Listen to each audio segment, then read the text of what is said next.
You're about to enter into a new world of knowledge, curiosities, and high strangeness. This is a podcast of Straight Up Strange Productions. You're listening to Mysteries and Monsters. I'm your host, Paul Bestall.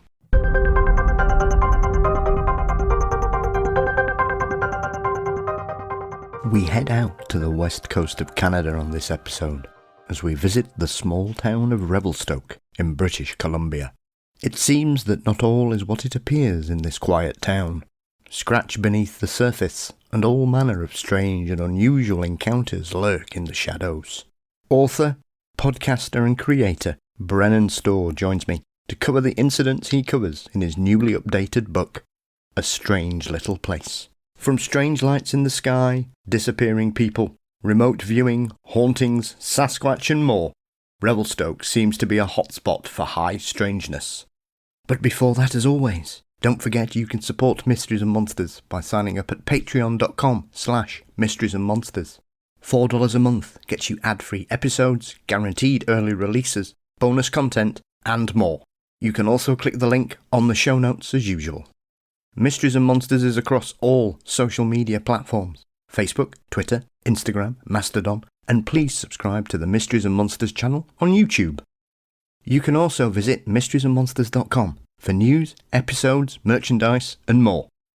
Thank you as always to Dean Bestall for his marvellous artwork. The show is produced by Brennan Storr of the Ghost Story Guys, and Mysteries and Monsters is delighted to be a part of the Straight Up Strange network. Often, strange things occur where you least expect them, and the town of Revelstoke clearly fits that bill. High strangeness was a term that used to be ascribed to a select few locations around the world. Yet as we become more connected, it seems that far more locations are home to a whole myriad of strangeness.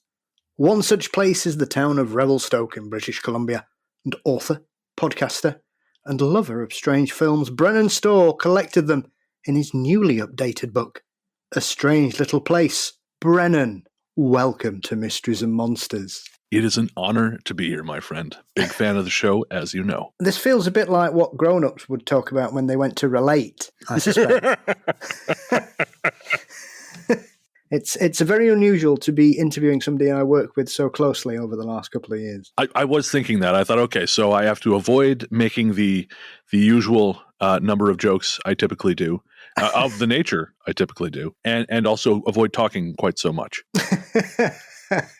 Yes, well, of course, it's a very highbrow professional show, so I'm sure we'll be all right, though. So how does it finally feel to be here? I mean, this is obviously your third appearance. You were one of my very first guests in the old days before we even knew what was down the line, which is quite strange when we look back at it. It really is, yeah. I remember it was third episode. I can't remember the date, but it was me and Ian, who of course was my first host or co-host on Ghost Story Guys, and then I was part of the 100th episode celebration as well. Yeah, and funny enough, what we talked about on that episode would come to form one of the new chapters in the new book. So it's I'm very excited, and I'll be honest, very nervous. You have some very talented, some very intelligent researchers on here, and also now I'm here too.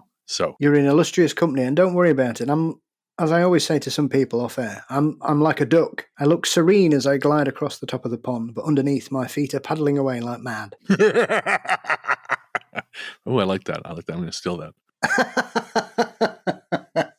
So, I mean, as we sit here, we've worked together for the last 2 years on the Ghost Story Guys together, but obviously your first sort of introduction to this was creating A Strange Little Place in its original format, because, as I mentioned, it's been updated and re-released. So I think you originally set out about 10 years ago with creating that. And I think, obviously, I know you very well through working and speaking both through our show together and also what we talk about, all kinds of nonsense off air and sometimes on air for the chagrin of our regular listeners. But I think it would surprise people who know you now and the work you do that when you started on this journey, you didn't really believe in much of it. No, not at all. When we started doing this, I was working as the office manager for a small forestry consultancy, and I really started working on Strange as kind of I got to be doing something with my life.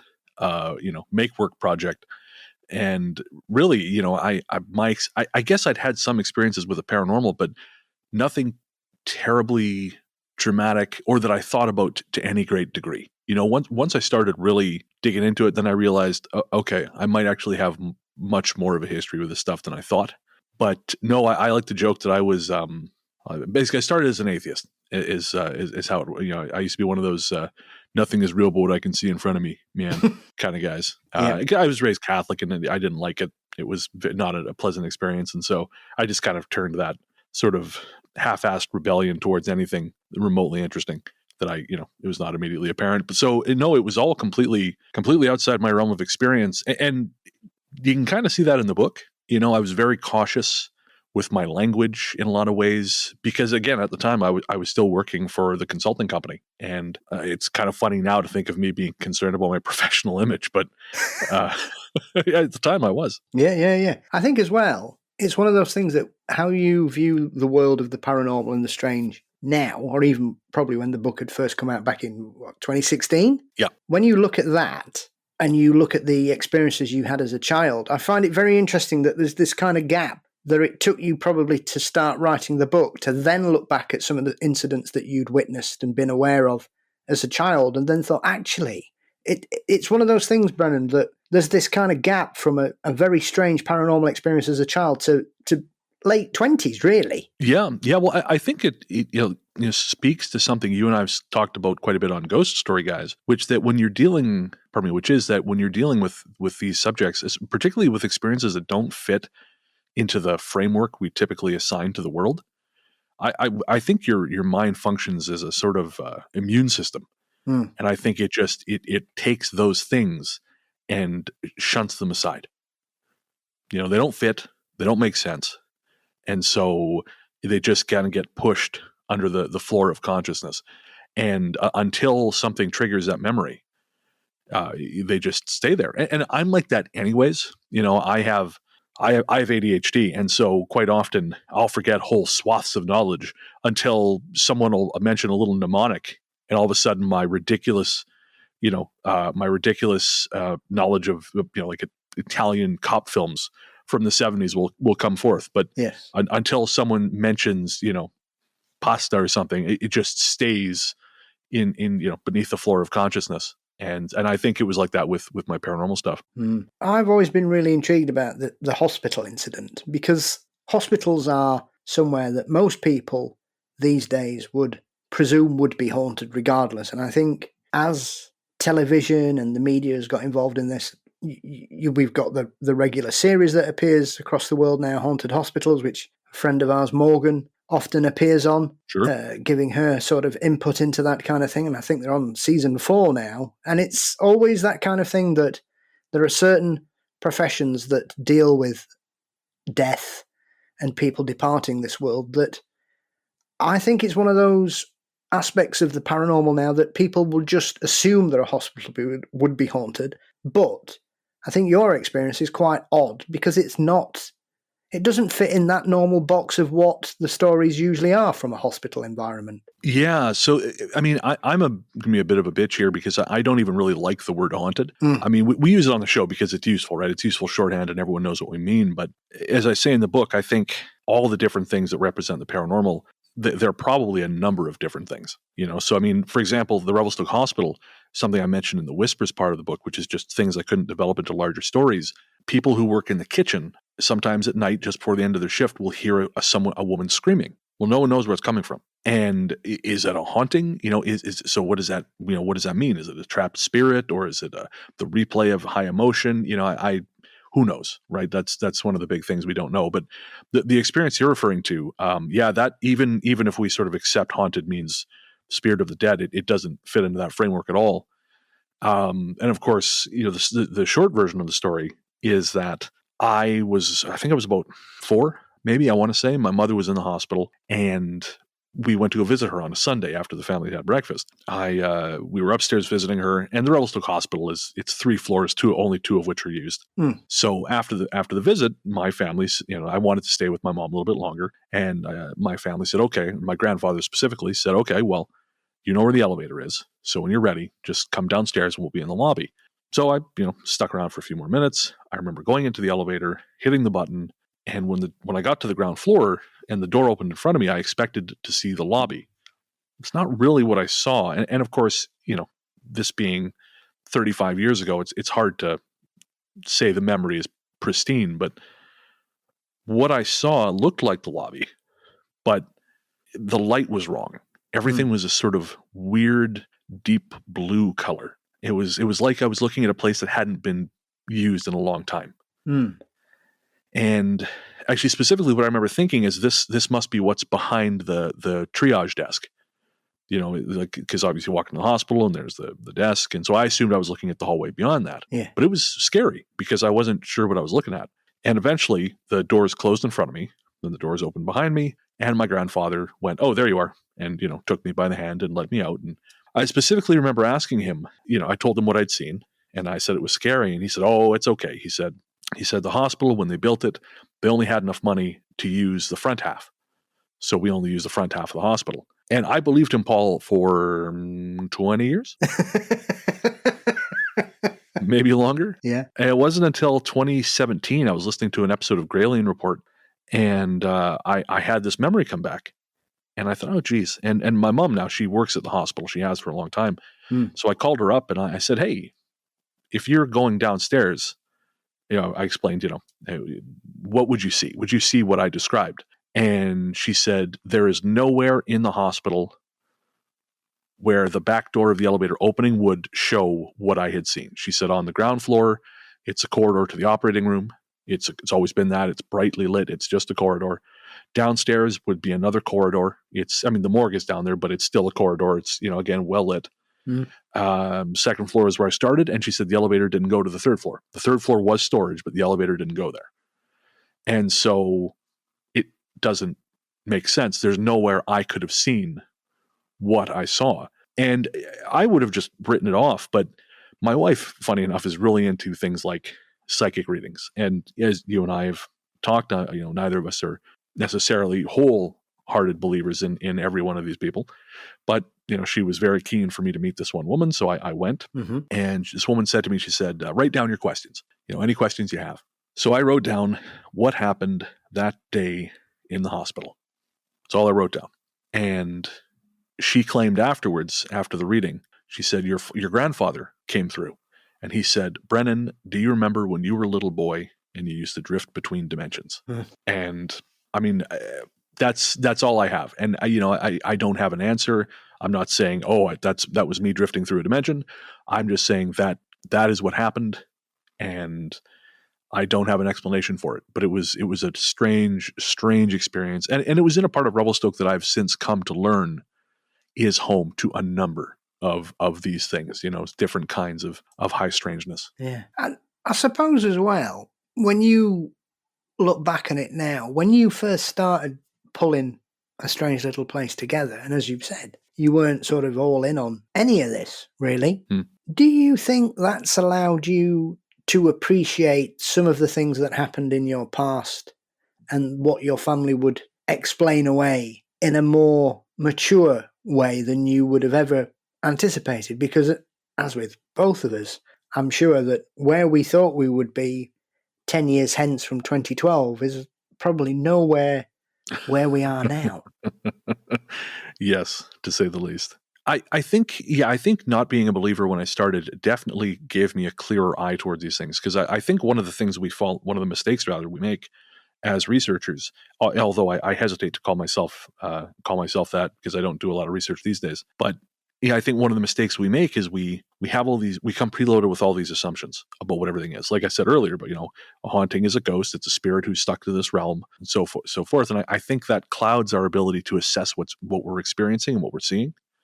So coming to it with really zero beliefs, I saw a shadow person after my first research trip to Revelstoke, and I'd never heard of a shadow person. I didn't know what the hell it was. I just was at work one day telling the receptionist about all the stuff I'd seen. And there, just behind her in one of the offices, which was empty, we were the only people in the office that day. This was a bright spring morning. This all black head peeked out from behind a coat rack and held there long enough that I couldn't deny that I was seeing what I was seeing. And then it went right back. And I had zero frame of reference for this. And then especially, weeks later, as you know, you've heard the story before, I woke up, my wife had gone to work, and what was standing next to me in bed, again on a bright morning, was a shadow person. And before I could move, before I could do anything, this thing fell across me in the bed. And the moment it hit me, I felt this electrical current throughout my entire body, and I passed back out. And I had to Google, person shaped like shadow. And that's when I started reading about the fact that this was not uncommon. Other people had this. This wasn't just me. But I was so clueless that I was able to approach it. I didn't feel threatened when I first saw this thing. I didn't feel like, because a lot of people have these sort of threatening feelings about shadow people, and there's this lore built up around them. I just thought, what the hell is happening? I suppose some people would suggest that, obviously, as you took your tentative steps into the world of the strange, it's almost as if they were coming to welcome you in. Yeah. As I mentioned, with the ADHD thing, I hyper focus on things, and as you know, and so when I first got into this, before I even started writing Strange, I read something like 60 books on the subject of the paranormal. And to say that this was like kicking the door wide open, I think would be an understatement. And also, it turned out that the office where I was working, and I would continue to work in that building until 2018 in various capacities. We would actually record the first couple of years of Ghost Story Guys there. That building was deeply, deeply active in some way. I've had someone explain to me what they thought it was, but the combination of all this knowledge and all this awareness, which I think can make you more perceptible to whatever it is that's out there. I do think there is a difference to that. I think it makes a difference, but I think combining that with a place that was so very active, I think was again, it wasn't just, forget kicking the door open, it was blowing a hole in the wall. And I used to have stuff happen all the time. As the entire time I worked in that office. It really isn't until for various reasons, we had to give up the space, that those things have kind of backed off a bit. I still have experiences, but not the same. I think as well, when you first open yourself up to the potential framework of what the paranormal is, and obviously, as we now know, that frame is as wide as the ocean, really. It's not a fixed distance, in my opinion, and it goes in all kinds of directions, and I'm not really sure there is a frame anymore from what I thought 20 years ago. As I've often joked with you, what I thought I knew 5 years ago, I clearly was woefully out of practice. And like you say, it's only sort of the last 10 years, because I'd lost 15 years of interest in this particular subject till about 2010, 2011, when I finally sort of took my first steps back into the subject and realised just how much I loved it. Thankfully. I think it's sort of interesting that we both did that around the same time. Yes, it is. I think sometimes you get to a certain point in your life, and obviously I've spoken about this with other guests. I think there are certain points in your life where you just think, I'm absolutely sick to death of how shit my life is. I'm going to start doing things I really enjoy. Yeah. And I think for a lot of people, and especially I think as social media and streaming has increased to such a level now, you can essentially, I know I could just sit down and go on YouTube and just watch documentaries that I would have never have seen. And obviously I've watched quite a lot of things like that over the last 10 years of programs I'd never seen. I mean, like In Search Of, I'd heard of it. I'd never seen an episode till 2017. Interesting. And then I watched them all in a week. Yeah, that sounds about right. I buy that. So it was very addictive. And I think that's the thing. Once you discover you've got a real passion that you've kind of sat on for a long time, it's amazing how quickly it bursts out of you. Yeah. And for me, I've definitely, my interest has ebbed and flowed. But obviously, since I've been doing Ghost Story Guys now since 2017, so it's been a constant presence in my life. And honestly, I think if not for that, I think my interest would have sort of passed, because like I said, brain chemistry. But, having the show means I'm forever kind of in that, one foot in that world. And what's the result of that is I've kind of become really interested in the weirder aspects of it. I think if I had maintained sort of a passive interest, it would have been, hauntings. Let's talk about spooky footsteps and things like this. And sure, that's cool. That's creepy. Ooh. But now I'm really interested in, I've developed this real interest in the stranger things. There's stuff in the revised edition of Strange that I would never have admitted to when the first one came out. There's just no way.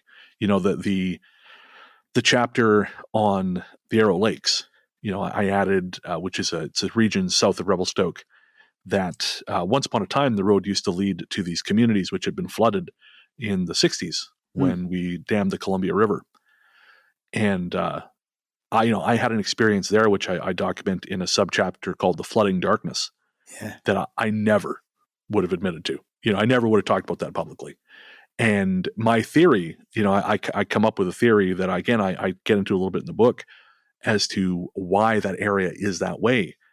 You know, that again is, which has to do with Tibetan lore about things which guard the veil between worlds and are typically said to live in river valleys, which Revelstoke is situated in the confluence of 3 river valleys. I never would have even speculated about that. You know, the first version of Strange is so much safer because I rely so heavily on traditional ghost tropes, I guess you'd say. And I used a lot of reference to, you know, other people who'd done this kind of writing and all this stuff. And one of the things I did when the second one came out, or when I started working on it rather, was strip all that stuff away. Because I thought it's not necessary. You know, this is training wheels nonsense. And, you know, I've become much more comfortable being open about, there's some weirdness happening. And I like the really, really weird stuff. Stuff that challenges our notion of where consciousness ends and physical reality begins. I think it is one of those parts of it that there is a certain point where you will find something or read something or discover a certain case or incident that basically pulls you through into the other side. And once you go through that way, it's never the same. You're never going to look at things in the same way anymore. And I think when I look back at what I thought about a variety of topics 20 years ago, and having now read all of John Keel's work, it's very interesting because, as I said to you, I remember when I watched the Mothman Prophecies when it first came out, and I hated it. Hated the film. I rewatched it a couple of years ago, and I loved it.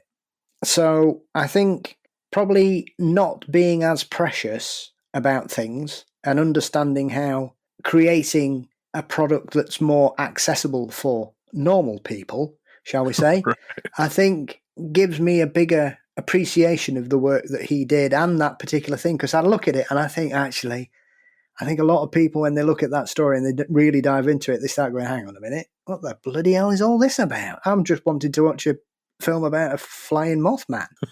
I mean, I love that movie. Me too. And Mark Pellington, actually, he did a lot of great work in the late 90s. He did Arlington Road, but I digress. With Keel, I mean, Keel was the guy. Keel for me was the guy who pulled me through and who got me thinking, okay, there's something is happening, and I don't necessarily think it's as obvious as we want to think it is. You know, I don't necessarily think it's always ghosts and so on. You know, again, I think that's possible. And, you know, do I want to believe in the survival of consciousness past the point of physical death? Yeah, hell yeah, I'm terrified to death. And there's a lot of folks I've lost I'd like to see again. But Keel really kind of opened my mind and made me think, oh shit, okay, there's a lot more going on here. You know, for example, one of the things I talk about in the book, in my family's old store, you know, we used to run a deli, and I worked there for a long time. And I had this experience where, you know, years after we'd no longer ran the place, I saw this bright blue flash in one of the windows. I was just standing opposite the place at 1 a.m, being a real weirdo. And I saw the flash in one of the windows, and I thought, oh, Jesus, someone's taking pictures in the dark. That's weird. But then the flash repeated itself in every single window at the same time. And I, beat feet and got out of there. But Keel mentions that, I think, in Mothman. I realized later. He mentions that this is something he's experienced where he sees these blue flashes, and they usually presage some kind of change in his life. And that was something, I was going through a period of change, sort of from 2013 to, I would say 2017.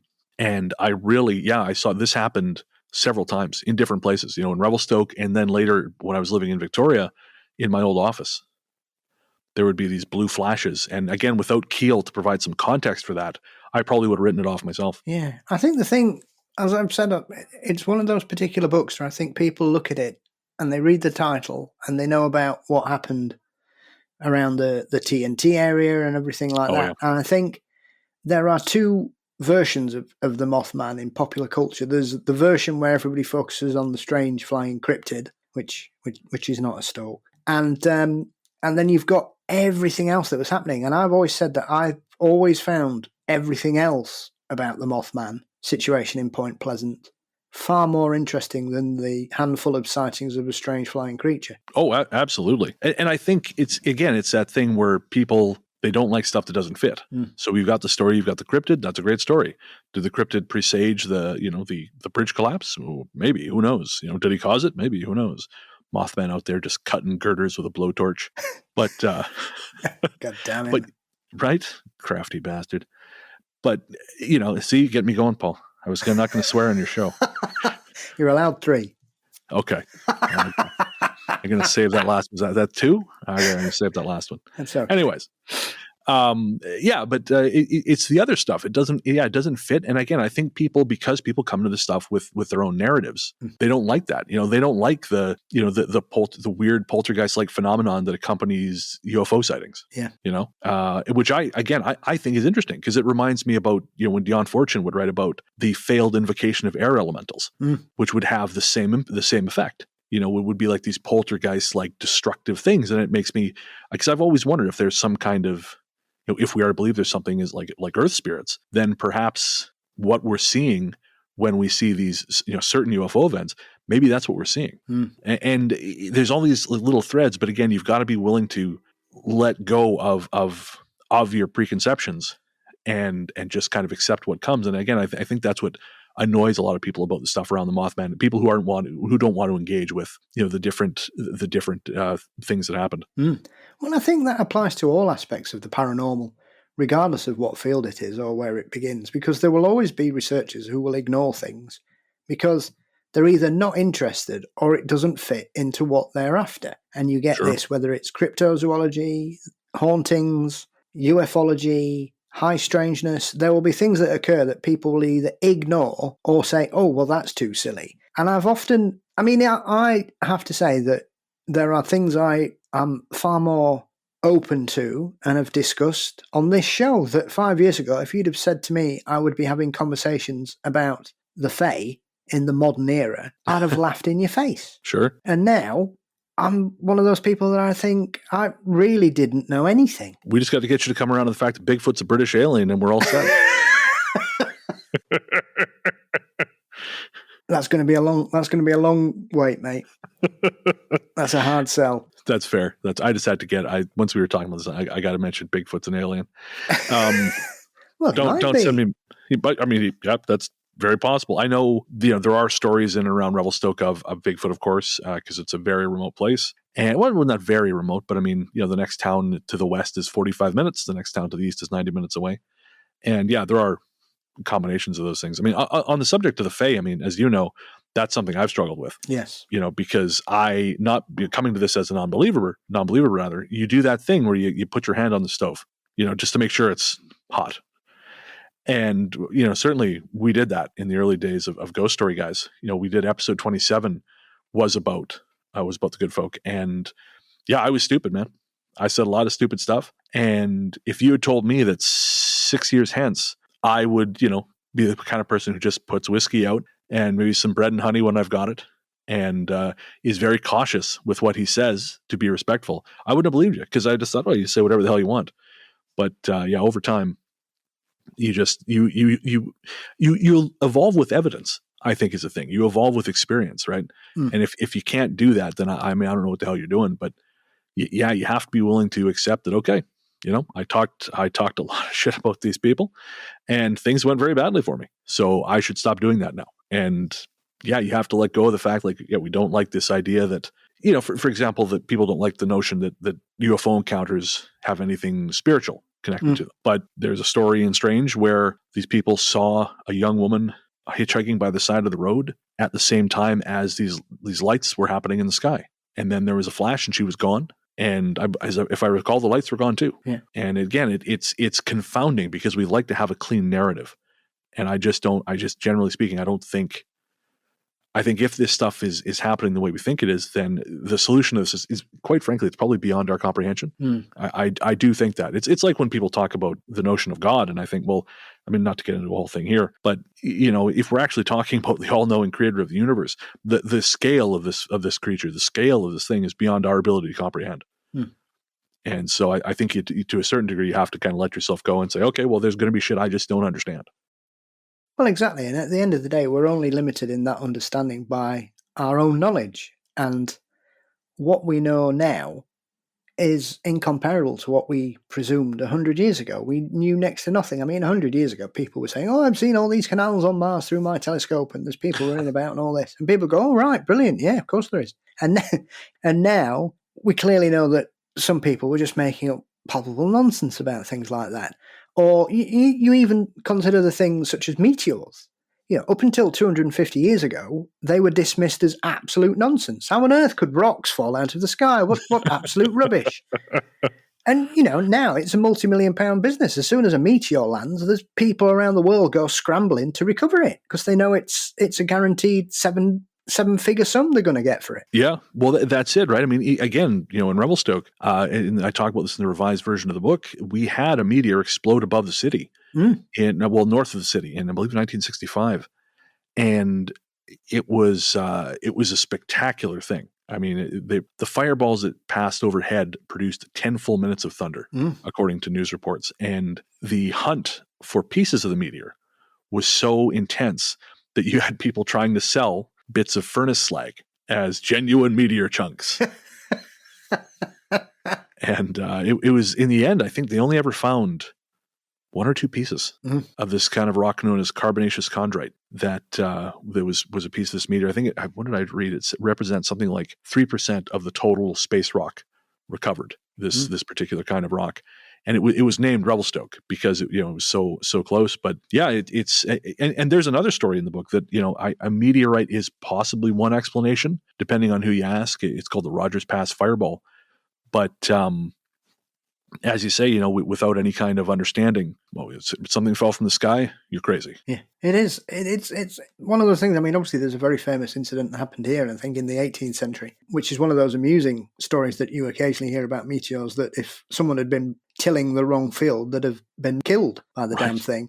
And it's one of those things that when I went to London, one of the things I wanted to do when I went to the Natural History Museum, that, once again, a place I'd been several times as a child and a teenager and a young man, and I'd walked past this rock 10 times. This time, I knew where it was, and I was going to go and see it and touch it, because now I understand it. And it's strange that something that can happen so close to me, I'd been completely blinkered to. I'd never looked into it, never really did anything. I mean, it's like when I speak to Paul Sinclair, I would never have considered how weird things are on my own doorstep. And whilst it's a couple of hours away, it's still Yorkshire. So sure. Yorkshire's a pretty strange place in general anyway.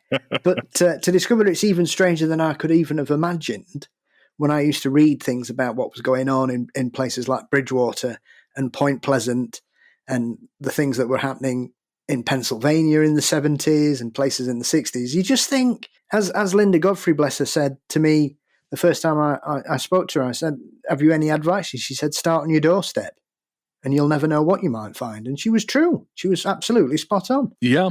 I mean, it's funny. Long time ago, I had this wish. I was hitchhiking. I went through this period where I hitchhiked a lot, mostly because I didn't give a damn about what happened to me. And one time, I was coming back from visiting some friends, and the person giving me a ride, they dropped me off at the wrong exit or the wrong entrance to town. There's the main highway entrance, and then there's what they call the eastern access, which is a little further away. It's actually closer to my house, but it's just not, it's very rural, much more hilly. And anyways, they dropped me off at the wrong exit, and I thought, well, screw it, I'll just walk into town. But prior to this, I'd become really bored with living in Revelstoke. It's a town of 7,500 people. It's, as I said, it's fairly remote. I didn't drive back then, and I just wanted to see the town. I sort of said, I wish I could see Revelstoke with new eyes. I wish I could see something about Revelstoke I didn't. I just never would have imagined, And the first thing I found when I got out of the car was half a deer. It was just in the ditch. Yeah. And I never found out where the other half was. Probably better I don't know. But It's inside that bear that was hiding. Very likely. Yep, Yes. That's very likely. There are a lot of bears. So I walked past the deer, and I started walking down the hill. And to come down the eastern access is to cross over a bridge which spans the rail yard. Revelstoke is a big railroad town. And I remember I hit the railroad bridge just as the sun was setting. And I had never seen Revelstoke from that perspective in that light. And it was really beautiful. And I remember thinking, oh, I guess I got my wish. But, because be careful what you wish for. It occurs to me now that with this publication of Strange 2.0 and really what I'm hoping will be my sort of the end of my involvement with the subject, I really got my wish, because I learned more about Revelstoke in the time it took me to write that book than I had in the entire time I lived there. And most of the stories in there, most people around don't know. There are, just like Point Pleasant, you talk about, the Mothman, and there's a statue in town. You can go touch Mothman's bright shining ass if you are so inclined. And Revelstoke's got Holton House, this big grand Queen Anne style house at the top of the Farwell Hill. And if you say ghost stories, Revelstoke, oh yeah, Holton House, the place is haunted. But the rest of these stories were, I would say, virtually unknown outside of the small groups of people who were holding them. And it just became this deep dive into the history of a place I thought I'd known very well. And it gave me a much greater understanding of my home. Also, I would say it confused me, because I don't, as I said at the top, I don't understand. There are things happening there still I don't get. And it raises questions. Like, I don't even like going there very much anymore, because there's certain things happen when I'm there, phenomenon wise, that I just am not very comfortable with. And some of the avenues that researching the book led me down, they went to places that I actually, they're not in the book. A lot, the stories, a lot of them, but there were things that came to light that I can never publish. And so, as I say, I got my wish, but, and more. Did you, I suppose it's a rather naive question, really. I mean, when you set off collating and collecting these stories for the book, did you just presume, despite the fact that you're in British Columbia, and so I would be amazed that Sasquatch didn't turn up at some point or other, did you just kind of presume you might get a couple of stories about strange lights in the sky and the rest would be ghosts? Or were you open enough, even if you didn't realise it at the beginning, to think that it wouldn't just be mostly ghosts? So I expected ghosts. That's what I expected. I expected ghost stories. And then, of course, I remembered I had my own light in the sky experience. I actually can't fix the date. I tried to with a friend who witnessed it at the same time as me. We never were able to nail it down, but we were, probably very early teens. Yeah. And it was New Year's, I want to say, and it was a really snowy night, about 3 a.m. We were both outside, and we saw this. I saw it from above. I thought it was from above Mount Revelstoke. He says it came from above Mount Boulder, or Boulder Mountain, which are kind of opposite sides. But what we saw was this green flash, and it just filled. Pardon me, I should say, at first the flash happened, and we thought, oh, what was that? And then it happened again, but it happened everywhere. It was like the air around us turned green. And I just remember looking at my hands in this green light. And again, it wasn't like a light was shining on us. It was like everything was green. And then it was over. And we kind of looked at each other and said, well, that was strange. Let's go inside. And we went inside. But again, I kind of filed that away along with all this other stuff. So it never occurred to me that I would find lights in the sky stories, but I did, and there's actually, I think, more lights in the sky stories in the Whispers section, which is just stuff I was never able to develop further. But I heard from various sources more there than there is in the rest of the book. There was a preponderance of these things. And then, yes, Sasquatch sightings, things that, I guess in the book I refer to as gremlins, but appear to be tiny shadow people or tiny shadow creatures, causing mischief. And so, no, I was not at all prepared for what I ran into.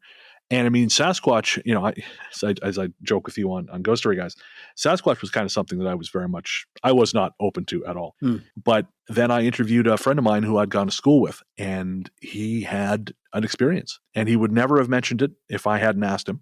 because this is not a guy who talked about these kind of things. He's a forester, a very no-nonsense guy. He's got kids and a family. But yeah, I mentioned it, and he had this Sasquatch encounter, and it wasn't big. It was about 5 feet tall, had long, stringy hair, but it walked on its hind legs. It articulated its wrists. It used trees to, because it was basically watching him from the side of the road as he passed. It was very early morning. He was headed to work, and he was driving slowly because he had hit a bear on this particular stretch of road prior to this. So when he first saw this thing, he thought it was a bear, and he thought, okay, well, I better slow down so I don't hit a bear again. And that allowed him to get a good look at it. And that's what he saw, this 5 foot tall, muscular, long-haired creature watching him, standing on two legs, kind of leaning against a tree. And then it got bored or whatever it was doing, and again, turned its wrist, used the tree to pivot, turn around, and walked back into the bush. And he'd never seen anything like it before, has never seen anything like it since. And that said to me, okay, I have to, again, expand my lens of the possible, because I trust this guy's judgment, and this is what he saw. And then, of course, time bore out that there were a number of other Sasquatch stories in the area going back, I want to say, about 100 years. I think it's always one of those aspects of all this. As you were referring to that incident you had with your friend Aaron, when you saw the light in the sky. Right. It is strange how people will just file it away. For whatever reason, they just put it to one side. So I know when you mentioned that particular incident, I don't think you and Aaron had talked about it for nigh on 10 years at all. Oh, longer. We hadn't really spoken about it until I contacted him in 2013 or 2014, whenever I was first working on the book. We just hadn't spoken about it. That was the case also in, there was another story in the book, and I believe it's in there. I'm going to be very cautious because the person who gave me the story asked for their name not to be used, and I can't remember the name of the pseudonym I used. But anyways, he experienced this UFO event with a friend, but once they got back to town, she just denied it completely. Nope, I didn't see anything. And there's another story in the book, just around the bend, where a family who is touring BC back in the 80s, they have this shared event of fear, this sort of collective fear event, while going for a drive south of Revelstoke one night. And the family apparently they would talk about all this kind of stuff. They'd love to talk over things. And this didn't come up for 20 years. They didn't speak about it for no conscious reason. It just, again, it's almost like the mind functioning as a kind of immune system. Well, this doesn't fit. Let's file it away. And something I didn't mention in the book, at least I don't think I mentioned, for various reasons, but where they had that moment of shared fear, where it began. Now, I don't have a date for when the family had this trip. I was given the story from a researcher, but there was a fatal car accident on that site. And now I don't know if it happened, what they experienced was the lingering memory of this. Perhaps the accident had happened prior to their arrival. Or if it was something that was to come. I don't know, but I didn't include that in the book. Again, it's sort of, for reasons we're just not going to get into. But and honestly, I had my own experience with that here a little while ago. I'm living in Montreal at the moment, and I woke up while my wife was visiting about 3 weeks ago. I woke up in the middle of the night to hear a couple upstairs having a terrible argument. And the floor is very thick, concrete floors. It's hard for me to hear upstairs. Very rarely do I hear anything. Usually it's, thumping of footsteps, if that. But I was quite clearly hearing this man and woman having a very, very aggressive argument. And she sounded like it was the kind of argument that sounded like things were about to go real bad. Yeah. So I decided I would go down and mention something to security. And I did. And again, this is 3:30 in the morning. And security said to me, oh, yeah, the people above you, as we were heading back up, they said, we've had some issues with people up on the 29th floor. The fellow is not on the lease, but he stays there quite a bit, and he asks these very suspicious questions about building security. Well, the next morning, I checked in with the front desk, and they said, oh, yeah, we dealt with it. And I said, oh, great. So is the people, I referred to the specific floor. I said, it was an apartment, 29, whatever, right above me. And they said, no, it was 29X, whatever it was. And that apartment's on the other side of the floor. And I said, no. I heard them above me fighting. I heard him stomp out.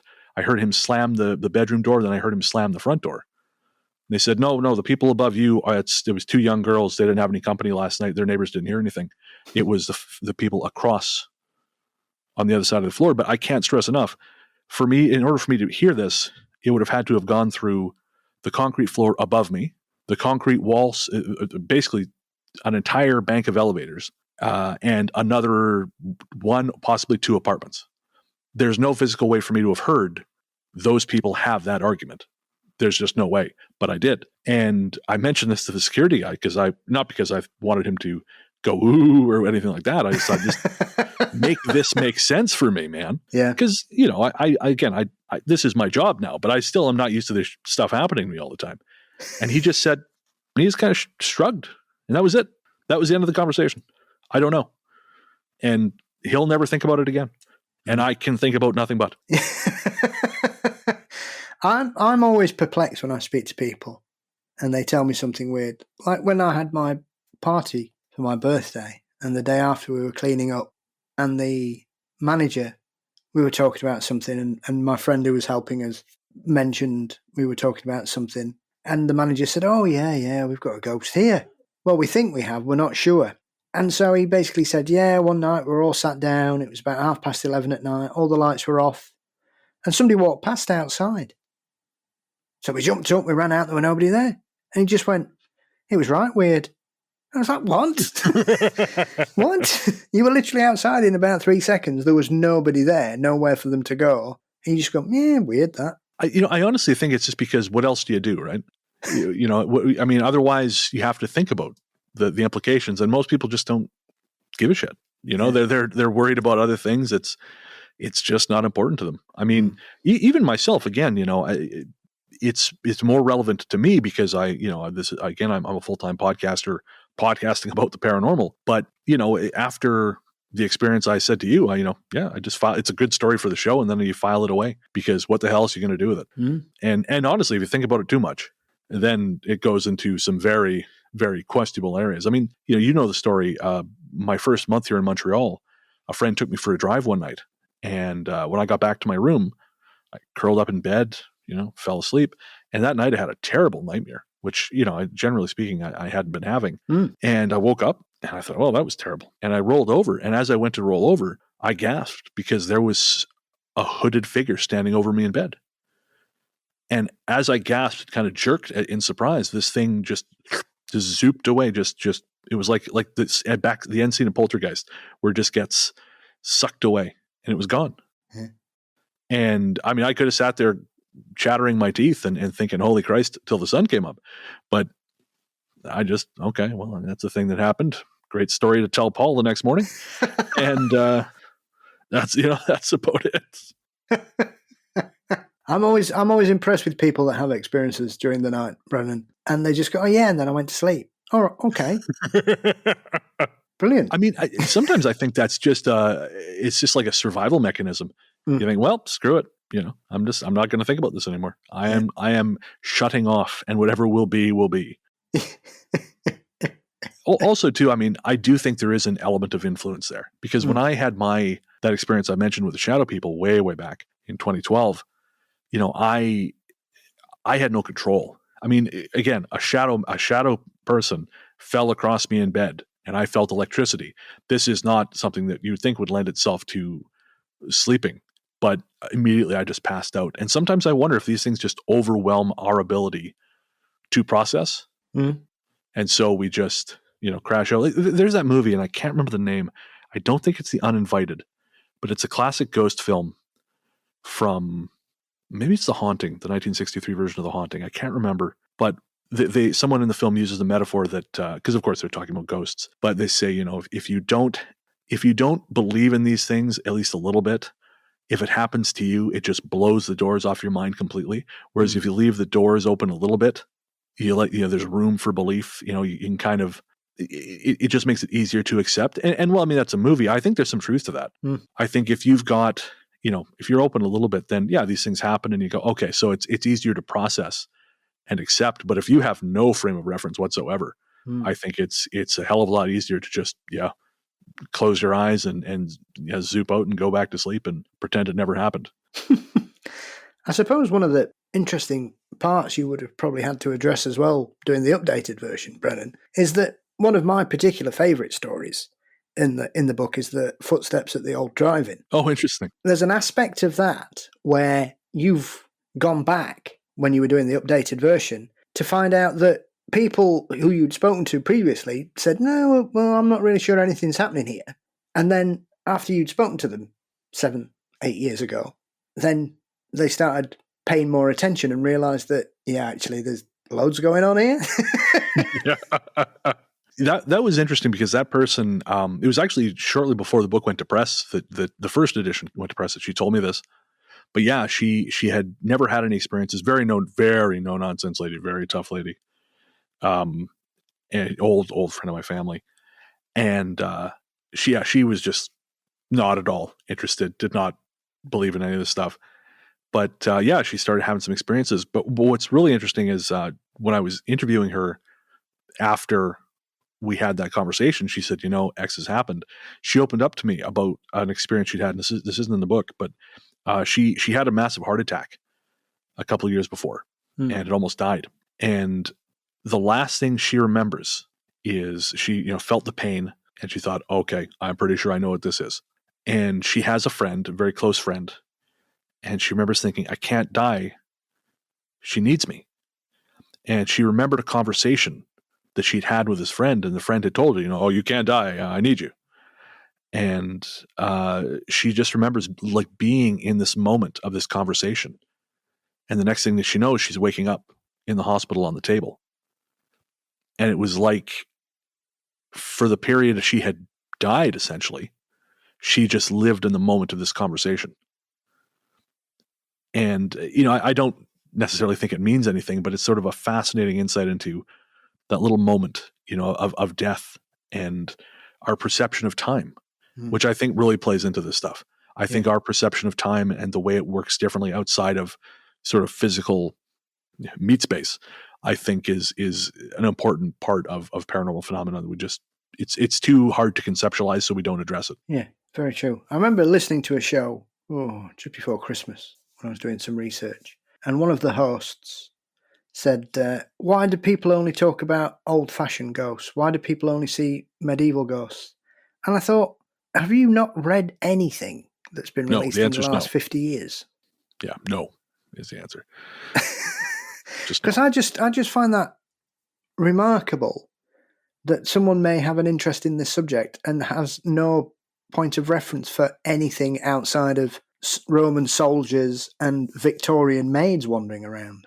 Well, I think that's the same mentality that leads people to say things like, we live in an area blanketed by cameras, in an era blanketed by cameras, but there's no pictures of UFOs, there's no pictures of anything paranormal, which is patently not true.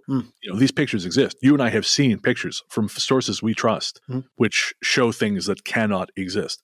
But proof does not exist because image manipulation is just part of our lives now. There's no, that's why, if I were to go ghost hunting, it would be for something fun to do with my friends. Yeah.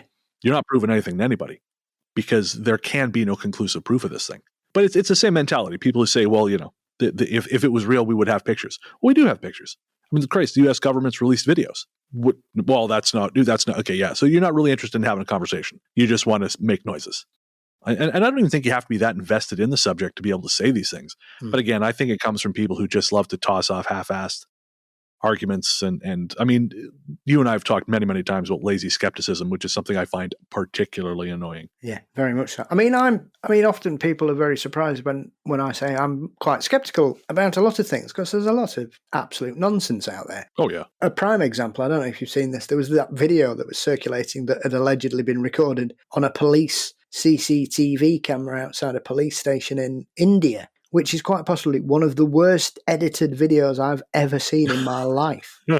It is, you can literally see where they've cut it. Oh, yeah. There's no ghost. Oh, and then there's a ghost. And you can see the jump in the framework. It's not even a clip worthy of wasting more than watching it once. It's one of those, and you just and it's been circulated by certain organisations who have built their reputation on discussing these topics to make them one of the largest paranormal organisations in the world, one would suggest, available to millions of people on a daily basis.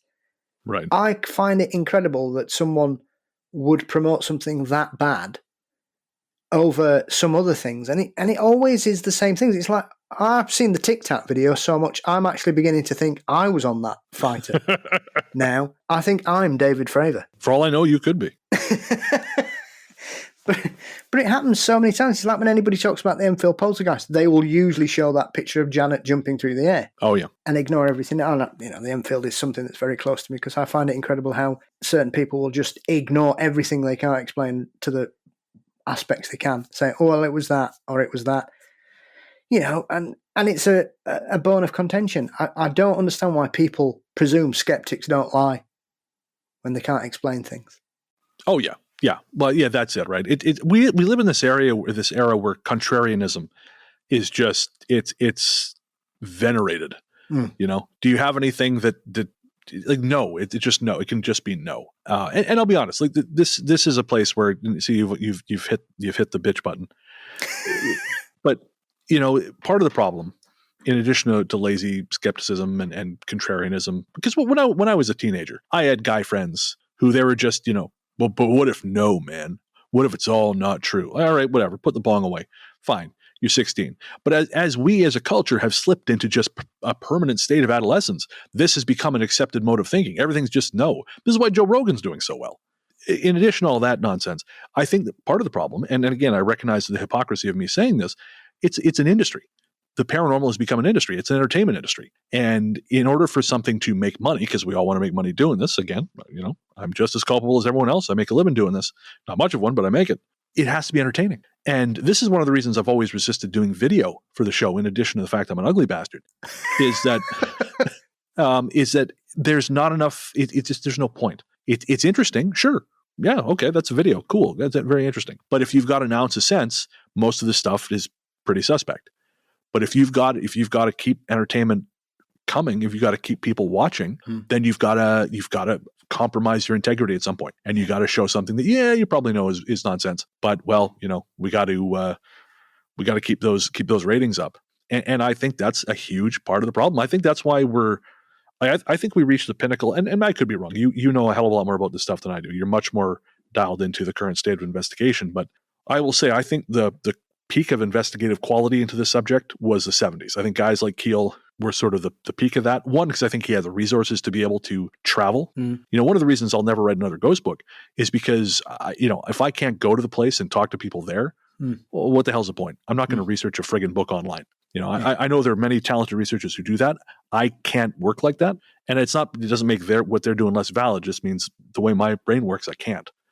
But I think a lot of the really great work happened in the 70s. And which, again, not to say there aren't talented researchers now, because guys like David Weatherly, I think Celia Edgar's incredibly talented.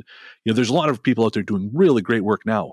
But I think the popular discussion of this has just moved off into the far off realms of bullshit entertainment. And people are talking now about demons. You're more likely to hear demons come up in a conversation than you are ultra terrestrials. And I can't tell you how much that pains me.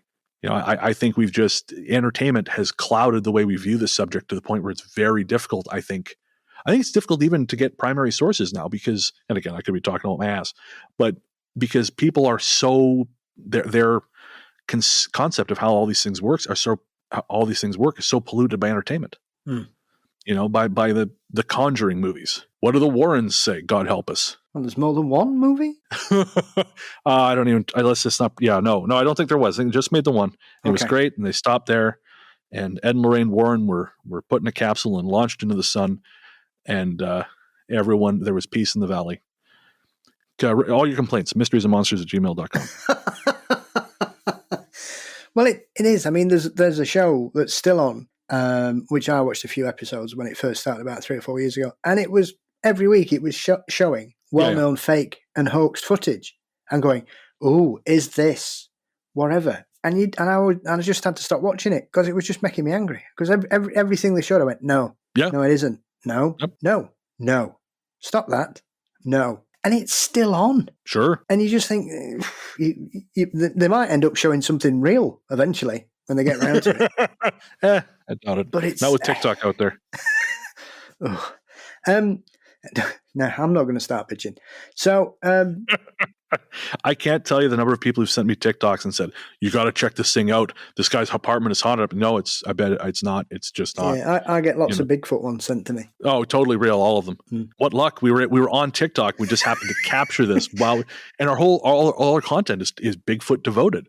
Yeah. Oh, we just got the perfect footage. What luck! And if you're thinking, I'm going to be looking for footage, why would you be recording in TikTok? Why wouldn't you just be That's using what a I normal mean. camera? Yeah. What luck! Oh, and with a soundtrack too. Give me a content break. I suppose as well with the book, was there a point when you were doing it where you either had a conversation with someone or you uncovered a particular story that either changed the direction of your thinking to sort of propel you on the journey that you've ended up following, Brennan, or made you think, Jesus, I'm glad I didn't experience that, and it was a genuinely frightening conversation you had with someone? Oh, well, yeah. I mean, sadly, that story I can't tell publicly, but you know it. Yes. But yes, there were some things that came up that were, I kind of took the conversation at face value and I recorded it and I thought, okay, great. That's spooky. That's creepy. But it led to larger questions. And those larger questions, I mean, the version I can talk about publicly is I hired a remote viewer.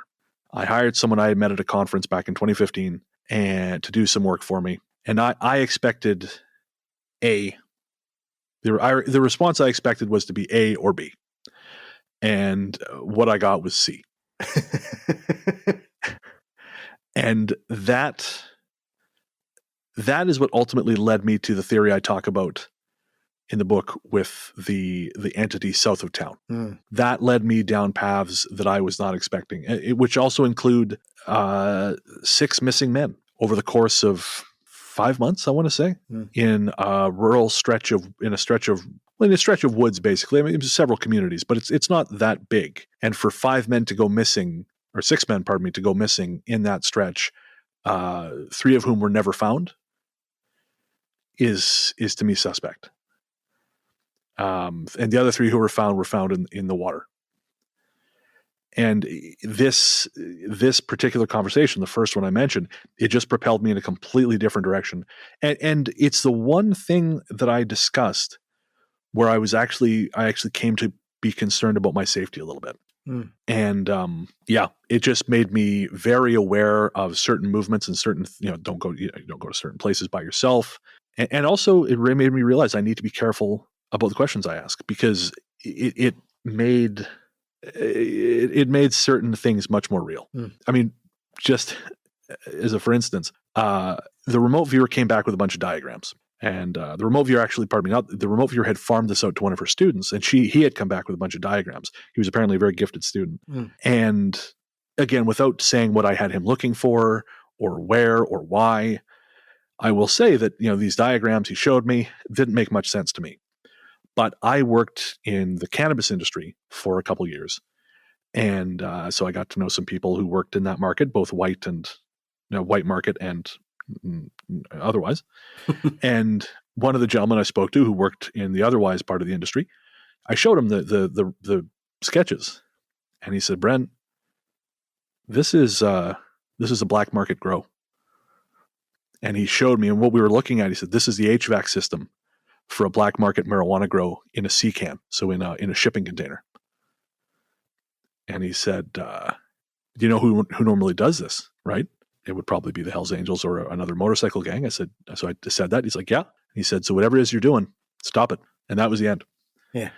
There were other things which, again, I can't speak about, but that was one of the things where I thought, okay, yeah, I'm heading in a direction that has real consequences. And I'll, as you know, because I've said this before on Ghost Story Guys, I have this pull that kind of draws me towards things that I shouldn't be doing in places I shouldn't be. I remember when I was in Los Angeles, my very first visit to Los Angeles, I was nearly present at 3 shootings just because Bren thought, "Oh, I want to go here." One night I thought, "Oh, I'm going to go to industry," because I like taking industrial photos at night. And I went to City of Industry, California at midnight like an idiot.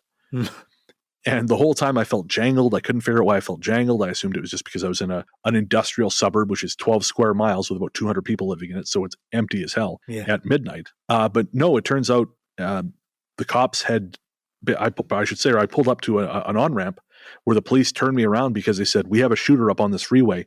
You need to get out of here right now. And it turned out, when I read the news later, they had chased this guy all through industry. I just managed to miss it. And then about a week later, I was in downtown Los Angeles, again, 3 a.m, taking pictures off a freeway bridge like an idiot. And I heard gunshots from, I don't know, maybe a block away, very close. And then the third time I was going to go to the Comedy Store, I was going to go to Roast Battle. And I couldn't motivate myself out the door, but I really wanted to go. And finally I thought, screw it, I'll order a pizza. And that night, after Roast Battle ended, right at the bar in front of the Comedy Store, which is where I like to hang out when I'm there was a shooting. So I've got this thing that draws me towards not so safe situations. And my read on this, and not only my read, but the read on of other people, was that the situation it was drawing me towards was very unsafe, and for a lot of reasons, not just paranormal. And so I thought, okay, well, time to move on. But that's one example. Yeah. Is there any stories that you've revisited when you've done the updated version that have surprised you of any developments, or have fleshed out a bit more to what you originally discovered or originally discussed with the principal witnesses? So one that really jumped out at me was the Holton House.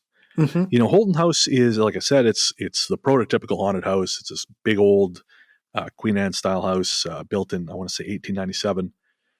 But what changed was, I should say, one of the things in the original book was one of the things in the original book was a section on dreams associated with Holton House, which, ordinarily a thing with dreams, who cares?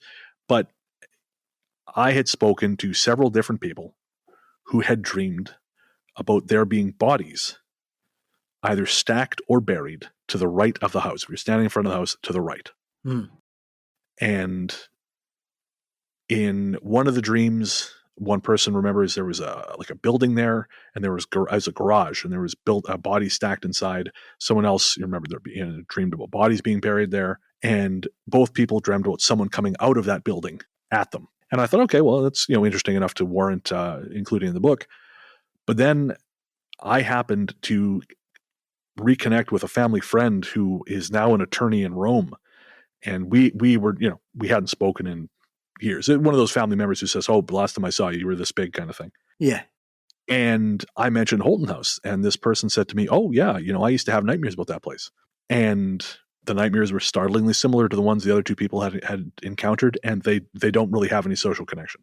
And when I told her this, that was the end of the conversation. She did not want to pursue that any further. And that led me to discover a number of other similarities in dream topography. And this is the thing we talked about in episode, was it 100? I believe it was 100. I've discovered there is this dream geography to Revelstoke that some people will dream about in common, despite these places not being real. Yeah. And for example, I once dreamed about, I would quite often, haven't for a while, but the stretch of road. And in my dream, the stretch of road is north of town. And I realized about 5 years ago, and I don't even think I mentioned this in the book, but I realized that what I was dreaming about was the road that used to be there before they dammed the river. That happened long before I was born. And I had never seen any photos of it. But somehow I was dreaming about driving a modern car up these old, steep dirt roads that don't exist anymore. Yeah. So that was probably the most interesting thing, was having that little breakthrough with Holton House, which led to this larger revelation about these shared dreams in locations around Revelstoke. I would say that there was also there were more things around Holton House as well, I should say.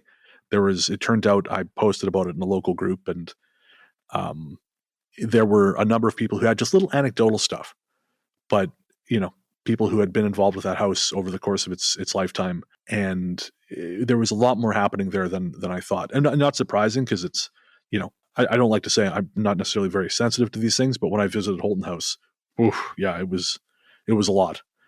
And so I wasn't surprised that there was more going on there. Is there any relevance to people dreaming about bodies piled up there? Well, not that we know of. I mean, there's never been any burials there. There's never been a structure built on that part of the property, as far as anyone knows. Are there bodies? I mean, like, it's possible. I mean, there's never been, any large number of people going missing in Revelstoke that I'm aware of. I mean, I have tracked over the course of, 12, 20 some years, a number of anomalous missing persons that you might say bear some similarity to missing 411, but nothing in the time period we're talking about. That said, there is something there, and it's one of those things that I cannot seem to learn any more about because everyone involved is gone. But the home was built by Charles Holton, who was a prospector who did very well for himself south of town, with a silver mine. And he married a woman who was originally from Ohio, I believe. And, he became sort of like local gentry. And his wife, Lyda, she is related to a famous American fugitive whose final resting place happens to be Revelstoke. And that's a whole other conversation. But a very long time ago, he stole a great deal of money from the U.S. government and fled with his mistress and left the whole family looking very bad. But anyways, so Holton, they had kids, and the last Holtons to live in the house, I believe, died out in, I want to say, the 70s. But what I think is strange, and this could just be, the modern lens, but the two brothers lived there, Brennan and Holton, and they would have kids visit a lot. Kids would just come and hang out there, and one of the brothers would feed them donuts. And the other brother was apparently very scary. And funny enough, this morning I was going through the book and there was a quote from someone who was one of these kids. And she said, the brother would look at you. Now I don't know if she meant to phrase it this way, if this is what she was implying, but she said he would look at you. You felt like he had nothing on when he was looking at you. And he apparently never spoke to anyone but his brother. And even then, the only time anyone heard him speak was his brother would go and drink at other people's houses. And Brennan was the brother, the social brother. He would go drinking, and Chuck, he would come and get him and say, "Come on, it's time to come home."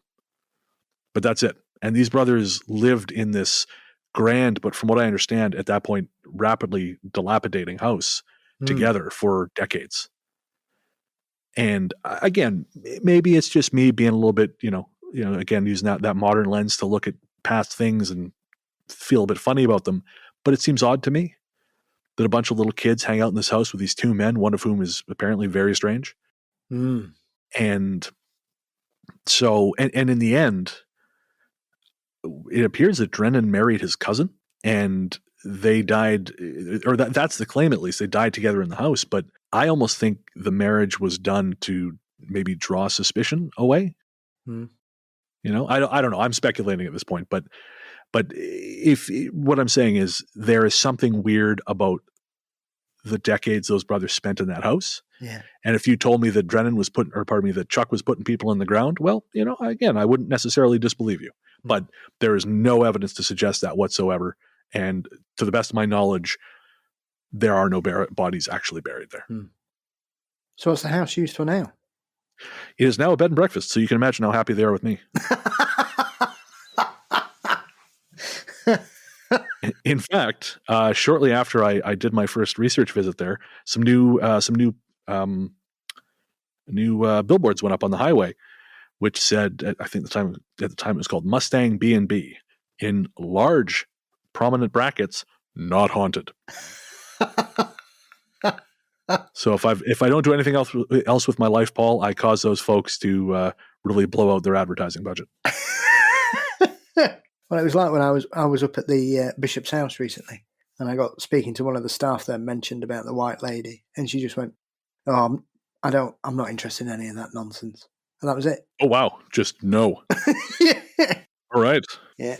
She's clearly seen the doll move upstairs then. It only takes once.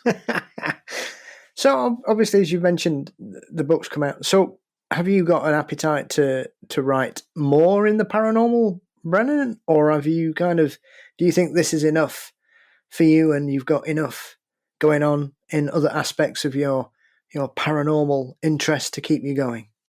Yeah, I think I'm done writing ghost books. I had originally planned to write a first responders book, and I had started collecting stories, but I like being on the ground. I like knocking on doors, and that is an expensive way to write a book. Because when I wrote the book, I was no longer living in Revelstoke. I was spending all my vacation time and all my spare money going back and forth to Revelstoke to do this. So I don't think so. I'm interested in continuing to write. I'd like to write some fiction, which I've kind of been picking away at.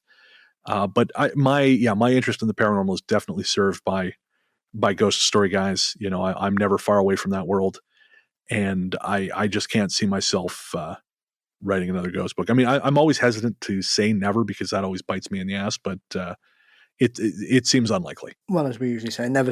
Exactly. You never know when I might bully you into a new project.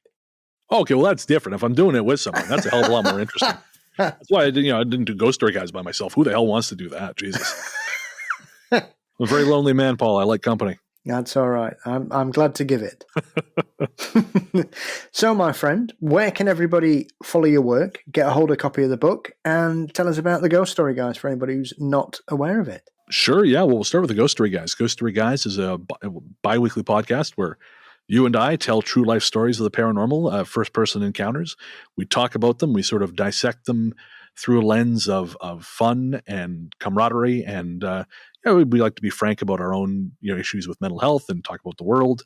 Mm-hmm. It's a very wordy ghost story show, but it's a lot of fun, and you can find that at ghoststoryguys.com or everywhere podcasts live. I'm on social media, Twitter and Instagram, as Largely the Truth. I also have done in past an interview show called Largely the Truth with Brennan Storr, and that is still archived. So if people want to hear me interview authors and filmmakers and musicians, that's out there. The book you can find on Amazon. It's published by Beyond the Fray Publishing. Thanks to you, actually. It was you who suggested I bring the second edition to them. And if you want a signed copy, you can get that at ghoststoryguys.bigcartel.com. And I really think that's it. I mean, I guess I should pop. Also, I run a small record label. If you want to listen to some great tunes, head to nightharvestrecordings.com. We have some fabulous artists there, like The Revenants, Rainy Days for Ghosts, who also composes for Ghost Story Guys, Pizzanta Music, who also composes for Ghost Story Guys. There's a theme emerging. And it's just something I do in my spare time to help promote the work of artists who I find really, really talented and who I really want to see succeed. But really just Ghost Story Guys is probably the place to find me and social media, as I mentioned. Well, it's been fascinating to have this very odd conversation for the two of us that work alongside each other so often.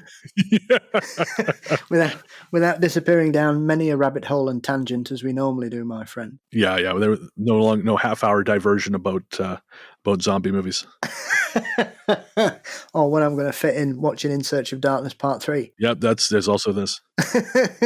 So thank you as always. It's been a real pleasure to have a proper conversation with you in regards to the book that's been re-released, and I wish you the best of luck of it. And I know the foreword's amazing.